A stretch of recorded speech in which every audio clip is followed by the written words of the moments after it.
Cleveland. We're a good 13, 14 degrees below where we were even this time yesterday. Fear not. Temperatures moderate nicely this afternoon. You have stuff to do outdoors. You're going to be okay. Still need a jacket, but 56 degrees by 3 p.m., 51 by 6 p.m. We can certainly handle that. We're going to have temperatures kind of cooling and warming all week long. We'll break that down for you coming up and give you a preview of what you can expect Thanksgiving coming up in just a moment as well. Sounds good. Thanks, David.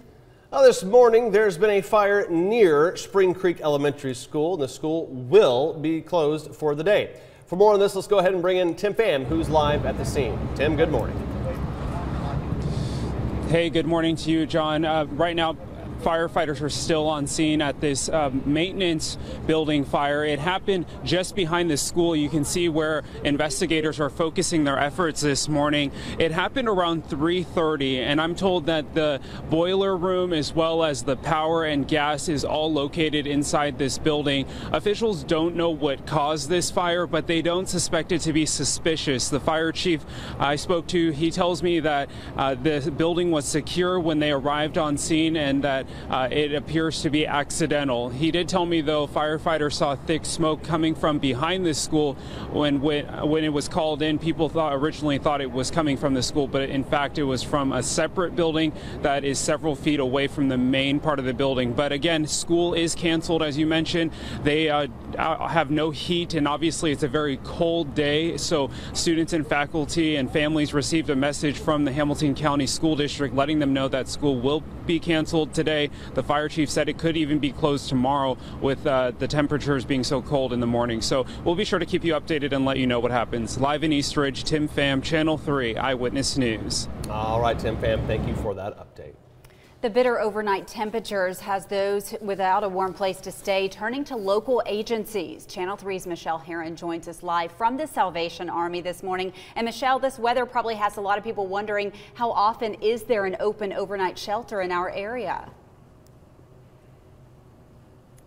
Hey, good morning to you, Lori, and not often, actually. Chattanooga is the only city of its size that doesn't have an overnight shelter open year-round, and typically there isn't one open at this time of year. It actually doesn't open until December 11th, but the Salvation Army did agree to open its doors because it's just been so cold overnight tonight, or last night rather, and then I believe there was one other time a couple of weeks ago where it got very cold as well and they opened up their doors. Now, there is a group called the Chattanooga Regional Homeless Coalition, and they bring together multiple agencies in our area for this cause. The Community Kitchen's overnight shelter doesn't open until December 11th, and they typically close around mid-March. Each year, the coalition applies for a grant with the Department of Housing and Urban Development for that shelter to run. It typically costs around $50,000 to $70,000, and that money helps fund the staff and supplies needed to stay open. Supervisors who can be here overnight, a single person to manage those supervisors and scheduling and work with that, as well as provide police officers. Yeah, a lot goes into just keeping a shelter open for just one night, and it actually adds up when you're having to stay open for multiple times. So I think that the Salvation Army agreeing to open until that December 11th date, that really just highlights the partnership that multiple agencies go through to really help this population in our city. Reporting live, I'm Michelle Herron, Channel 3 Eyewitness News. All right, Michelle, thank you for that report.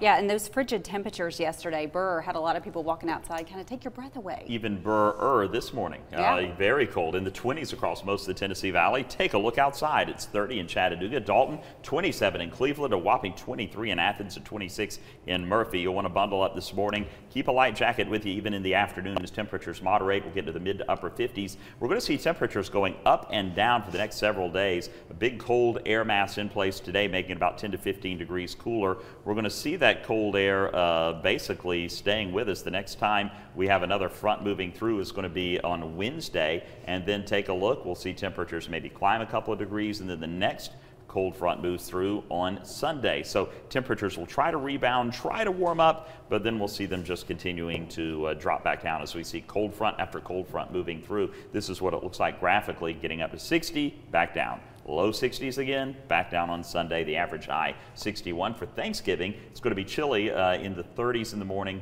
and mid-50s in the afternoon. Should be rain-free and pretty much cloud-free on Thanksgiving Day. All right, David, thank you so much. We're going to quickly check traffic here. Things looking good in and around the Tennessee Valley. No accidents to report. We'll keep you updated all morning right here on Channel 3. The UTC football seniors capped off their careers the right way. Channel 3's Jill Jelnick has that in this morning's top sports headlines. The first year of the Tom Arth era has come to an end, and unfortunately for the UTC seniors, they'll miss out on the playoffs for the first time in their careers. Despite the long season, though, this final chapter is only a small part of their story, a story that will continue to unfold with more success. These seniors, I'll never forget them. What they have given to me, what they have given to each other and to this school and to this program, I know I won't ever forget. A new coach, a new team, a new system, all made up the next era of UTC football. But despite all the unknowns, no one expected the Mocs to struggle as much as they did. From suspensions to injuries, Chattanooga had to deal with all kinds of adversity. Adversity that would drop them to 1-7 with just 4 games left. But instead of throwing in the towel, UTC finished the season strong, upsetting 8th-ranked Samford and closing out with a win over ETSU. We sent ourselves off with a great game. I love these seniors and I love the young guys who helped us send us off with a win today. I can't thank them enough. I can't thank the program enough. This senior class graduates with the 4th most wins over a 4-year period, including 2 SoCon championships and 3 straight playoff appearances. Even though their final year ended sooner than they had hoped, they found success in other places. It has been a blessing to be able to have this success that we've had. And in the same way, I mean, just looking at a bigger picture, like this is just really good for life. I mean, it's awesome when you get to, have fun and win rings and things like that. But, you really grow when things are hard. And I really think that shows your true character. We definitely, face, adversity, most that I've, since I've been here. But it made a lot of guys, mature. And you learned a lot, in yourself and about your teammates and the guys right beside you. While the 2017 season will be remembered as one of the program's darker times, the future remains bright. This team is going to be really good in the next few years. They got a great leader in Coach Arth. The seniors that are going to step up next year, and those young guys, I definitely see some more conference rings, and I see a national championship appearance. They definitely are going to be great in the future. And real quick, some big NASCAR news over the weekend. Martin Truex Jr. took home the checkered flag at Miami Homestead, winning his first NASCAR championship title. It also marked the last race for Dale Earnhardt Jr. You can find those stories and more on our website, WRCBTV.com. But for now, I'm Jill Jelnick. I hope you have a magnificent Monday. Yeah, Junior, no more. Martin Truex Jr., congratulations. Dale Jr., yeah, that's going to be a big shoes to fill there on the NASCAR circuit. For sure. Coming up on Eyewitness News today, here's something cool. The Georgia Dome will be history today. We'll have a look at what's next for that space. Plus, breaking overnight, Charles Manson, who declared himself the devil, has died. We'll have details in just a bit.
with coverage you can count on. This is Channel 3 Eyewitness News Today.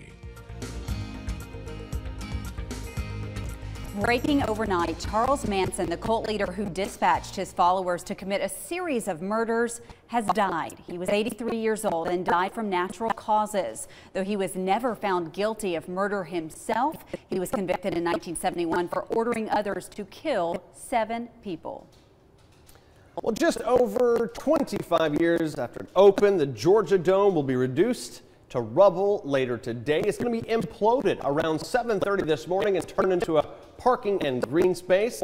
The Georgia Dome was once home to the Atlanta Falcons, of course, but the team has moved to the Mercedes-Benz Stadium. The Dome opened in March of 1992, and it's the only building, get this, to host a Super Bowl, the Olympics, and the NCAA Final Four. A lot of history there. A lot of history. It's going to go kaboom here shortly.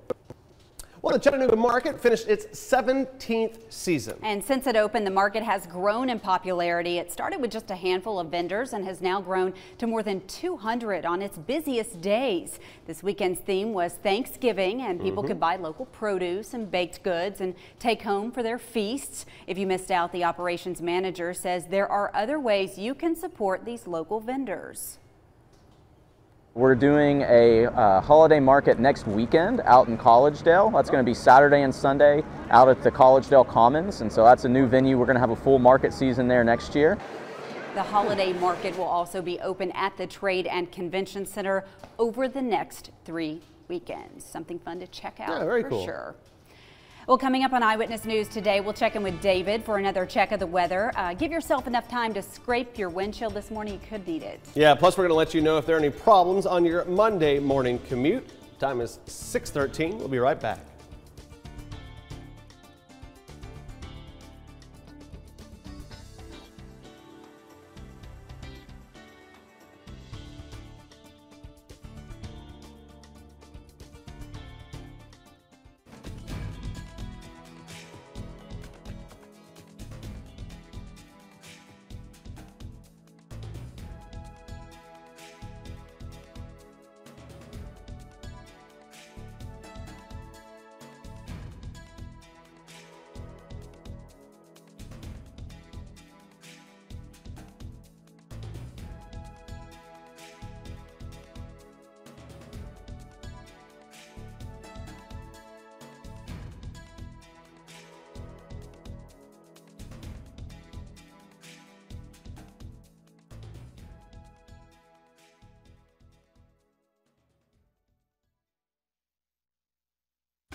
Channel 3 Eyewitness News Traffic, sponsored by CHM Memorial's Mary Ellen Locher Breast Center. We offer the best mammography technology, providing crystal clear results. Call 423-495-4040. Good Monday morning, everybody. Taking a live look outside, 153 at Highway 58. No accidents to report. Of course, we'll keep you updated all morning right here on Channel 3. David Carnes joins us now with a look at the forecast. Good morning. Hey, John, good morning outside. Holiday in downtown Camera. It just looks kind of cold, and oh, it certainly is a freezing start to the day. And it's going to stay cool and dry all week long with temperatures a little bit below average. 30 right now in Chattanooga, mid to upper 20s across most of the area, even a little bit cooler than that heading up 27 or 75 rather into Athens, 23 degrees for you. Pretty clear skies. We have some clouds off to the west that I think may drift through later today. So mostly sunny skies is what we'll call it for the afternoon. And as the high pressure that brought in the cooler air with northerly winds last night and this morning moves eastward, we'll see more southerly, very light winds, but a more southerly direction that'll get us up into the mid to upper 50s this afternoon. We'll start out in the upper 30s and low 40s tomorrow morning, and then we'll climb up to about 60 degrees on Tuesday afternoon. Then another front moves in Wednesday afternoon into Thanksgiving morning. We'll have another shot of reinforcing cooler air. It'll try to warm back up heading into Friday and Saturday, but then guess what? We have yet another front that's going to move in, and that's going to cool things right back down on Sunday. So that's kind of the roller coaster that we're going to have. As soon as temperatures try to warm back up, bam, we're going to get hit with another front. One on Wednesday, again on Sunday, and that's going to keep knocking temperatures back down to below average levels. Mostly sunny today. I think you're going to enjoy this afternoon. It'll be cool and dry, 57 the high. The average high is 61. And then partly cloudy, not as cold tonight. I still think you'll need the jacket on Tuesday morning with a low of 38, but warms up nicely. It should be comfortable to get outside, do stuff you need to do. It is going to be mostly cloudy, but no rain, and a high of 60 degrees. 56 on Wednesday as we cool back down. Lows dropping into the mid-30s on Thanksgiving morning. 57 the high on Thanksgiving afternoon, and then we'll see it trying to warm back up into the low 60s on Friday and Saturday, and then Sunday, ooh, another shot of cold air. Okay, we haven't heard from the fellas yet, have we? How to cook a holiday turkey? Well, if anybody knows it's a 7-year-old boy, here we go. Yeah, of course. This from Marcos. Marcos, a 7-year-old at Brookwood Elementary School in Dalton, Georgia, says, well, first you want to go to the farm and get a turkey. Chop the head off. Oh, yeah, of course. Chop half the arms off. Wash the inside so there's no blood. Then put it in the oven for 1 hour. Get it out of the oven. Put salt and pepper on the turkey. Cut it up into little pieces. Take out the bones. Try ketchup and barbecue. You are all done. Enjoy. Marcos, I cannot see how I wouldn't enjoy that, especially when you take all the blood out. That is delicious. Thank you for sending that in. A lot more graphic than the 5 o'clock hour. The little girl said, just sprinkle pixie dust on the turkey. Pixie dust. Yeah, we go from pixie dust to chop half the arms off. Well, it's sweeps. We gotta get, you know, we gotta get in there with it. That was interesting. Marcos, thanks for that. We'll do another one next hour. In other news, 2 tornadoes damaged homes and a church in Middle Tennessee over the weekend. The National Weather Service says 1 tornado with 105-mile-per-hour winds hit Jolton on Saturday, damaging 2 homes. Another tornado with 100-mile-per-hour winds moved through parts of Davidson and Wilson counties. And in Gladeville, a few homes suffered roof damage and a church had its steeple knocked off. Thankfully, no one was hurt. Some scary moments of the UT game. A man was hit by a piece of metal torn from the scoreboard. Fans nearby say a big gust of wind came through and then a large piece of metal went flying, then landed on the man's back. UT officials say the man was able to walk out of the stadium and go to the hospital. His injuries are not clear this morning. Well, as you head out on the road this week for your Thanksgiving holiday, you can actually get your car cleaned for free. It's part of TDOT's Clean Your Car campaign. And that's the best part. TDOT says they'll be cleaning cars at various welcome centers at no cost throughout the volunteer state until Wednesday. We have got a list of locations on our website. Cleaning out your car, by the way, is a simple way you can help decrease litter. Most of the items that end up as litter on our roadsides come from inside your car, either traveling from your foot in the floorboard, or maybe you got a window down and it flies out. The campaign also hopes to raise awareness. TDOT spends $15 million a year cleaning up litter on state roads. Coming up on Eyewitness News today, in this week's 3 in Your Town, we're going to introduce you to a young man named Corey, who will have you grabbing your passport and your suitcase. And first, here's a live look outside with our Holiday Inn downtown camera, waking up to chilly temperatures on this Monday morning. Highs in the 50s today. We'll check in with David when we come back.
Our mission during each week's 3 in Your Town is to introduce you to new places or adventures in hopes of broadening horizons. Now, last week I had the fortune to meet another member of our community with the same mission statement. Lafayette's Corey Lee is hoping to push those with mobility issues outside of their perceived comfort zones and boundaries. Over the past few years, I've been able to do some really incredible things. I went hot air ballooning over the Negev Desert in Israel, and I went on a South African safari in Kruger National Park, and we were able to see elephants and even play with the cheetah. Lafayette residents Corey and his mother Sandy are world travelers. It's very rewarding to see Corey just making the most of every day, because you know he goes through a lot of things that people can't see is from his muscular atrophy. I've always told him, if you can't stand up, at least stand out. So we just make the best of every day. The two began globetrotting about 5 years ago. Of course, a lot of time and energy is spent researching information to accommodate some of Corey's travel needs. But back when they took their first trip, finding some of that information proved to be a pretty big challenge. I noticed online that there really wasn't a ton of information on accessibility out there. That resulted in a not so positive international adventure. We went to Germany and we actually plugged my wheelchair charger into the wall and it blew up.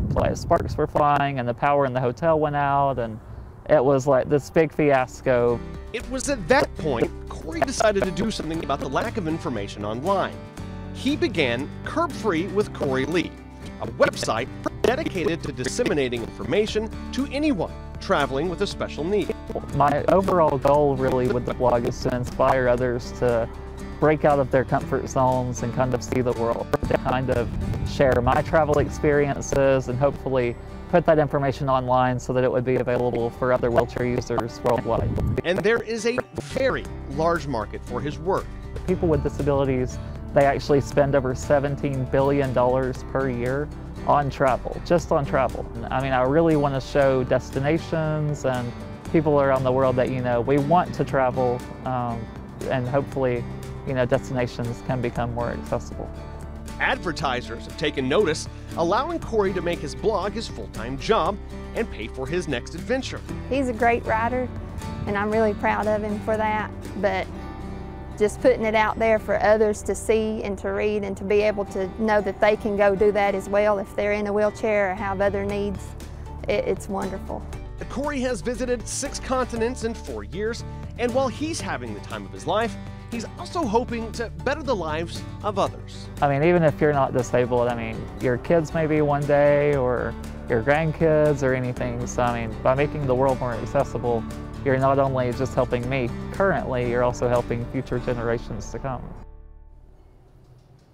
Corey and his mother are just absolutely fantastic. I just had a great time hanging out with them. Again, 6 continents in 4 years. His bucket list, he wants to get to Antarctica. I know it's not exactly the most accessible place on the planet, but they're still hoping to make that trip. He has other plans already booked out, I think 4 or 5 other countries in the next year. He's killing it. And his website's fantastic, and I couldn't be happier that corporations are now sponsoring him so he can go out there and make that his full-time job, so he can offer that advice to other people who might need some advice with accessibility traveling. It's fantastic. I loved what his mom said too. If you can't stand up, stand out. And that's exactly what he's doing. That's good great stuff there.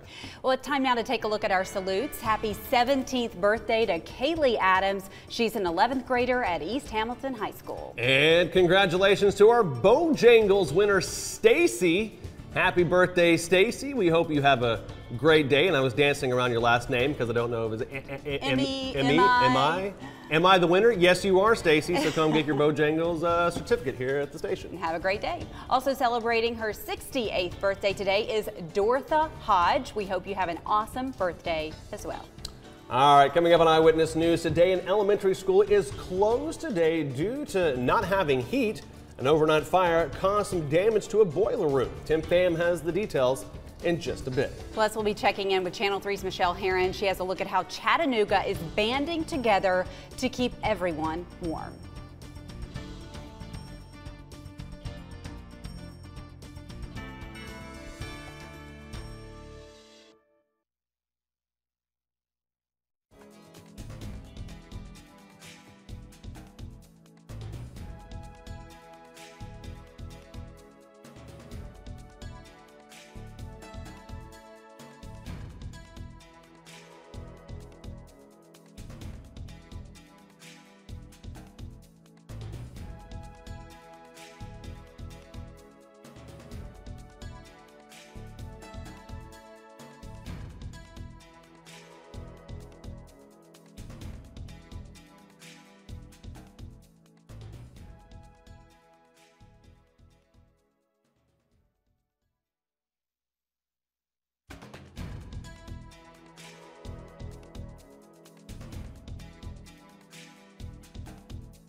with coverage you can count on. This is Channel 3 Eyewitness News Today. Well, breaking overnight, Charles Manson, who declared himself the devil, has died. A look at the man at the center of one of the most notorious mass murders in U.S. history. Plus, one school is closed this morning due to a fire that knocked